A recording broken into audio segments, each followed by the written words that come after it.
All right, so I introduced you last week to the area and circumference formulas for a circle. Well, we're just going to do a couple more with those things today. So I've got 4 examples. I'm going to kind of show you how we can go from one to the other, because today the first problems you're going to see is they're going to give you the circumference and they're going to ask you for the area. Well, we can't go directly there in one step. So I know this is kind of hazy, so hopefully this will focus a little bit. Okay. All right.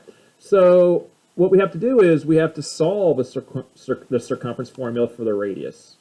So if it says the circumference is 175 and 84 hundredths inches, we're going to put that in for the so we have circumference equals 2 pi r. Now you could also use that pi times diameter formula, but I'm going to use the 2 pi r. And what we do is we solve it. So we know the circumference. So we know that circumference is 175.84 equals 2 pi r. Well, all we have to do here is we need to solve this for the radius. So we put our frame around the radius, and 2 and pi are just two numbers, right? So we just divide out 2 pi. And we divide this side by 2 pi.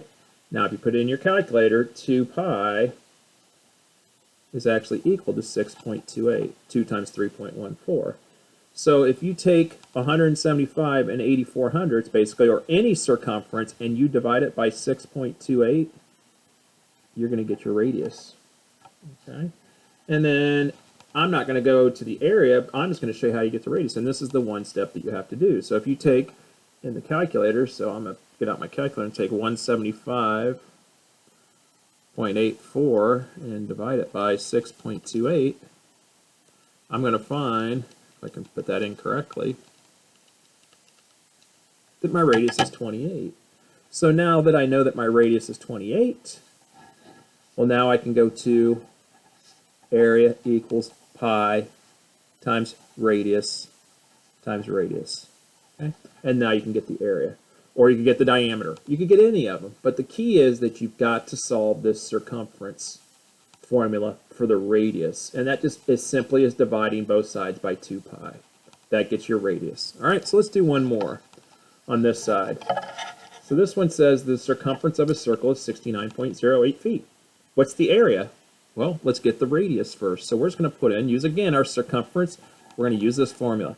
Circumference equals 2 pi r. Or you could use pi times diameter. Circumference, 69.08, equals, I'm just going to simplify 2 pi is just 6.28 r, right? Because that's all 2 pi is. And solve it for r. Divide both sides by 6.28. Divide this side by 6.28. And if you do it correctly, you will find that your radius is 11. Okay? Once you have your radius, now you can find your area, right? So you take that radius and you do area is 3.14 times 11 squared, or 121. And you've got it. Okay, so that's how we go from circumference to area. Got to get the radius. Now, the other two are a little more involved. Okay, it's a little extra step, but it's not too bad.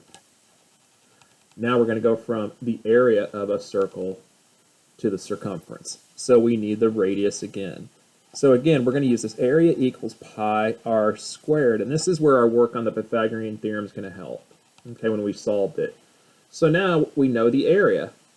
Well, we have to get this r by itself. Well, we're doing two things over here. We're multiplying it by pi, and we're squaring it. So we have to undo multiplying by pi by dividing by pi, and then we're going to take the square root, and that will solve it for r. So if we plug in 615 and 44 hundredths equals pi times radius squared. Okay, now I'm going to show it step by step as a formula, solving it for r. So I'm going to frame my r squared, and I'm going to divide by pi first. And I'm going to take 615 and 44 hundredths divided by 3.14.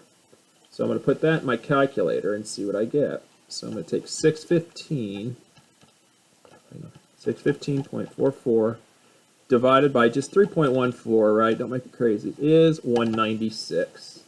So by dividing out pi first, I get r squared is equal to 196. And now I take the square root, and that gets me to r. And that is equal to 14. Now, once you have that, now I can do diameter is 28, or I could take 2 times pi times radius and get the circumference, right? So it asks for circumference, so my next step would be circumference is equal to 2 times 3.14 times 14. That would be the distance around that circle given the area. Okay, I'll do one more. The area of a circle is 254.34. Area equals pi, we'll just make that 3.14 times the radius squared. Okay? We need to get what the radius is. So we can't touch the radius squared yet, but we can divide both sides by 3.14, or pi. Okay? And then I'm going to get r squared. Kind of like with Pythagorean, you had a squared, b squared, or c squared, right? Well, once we get to this step, it's just taking the square root. So 254.34 divided by 3.14 is 81. So r squared is equal to 81. You take the square root of both sides, and you'll see that r is equal to 9. And now you can find the circumference using 2 times pi times 9. That will get you the distance around.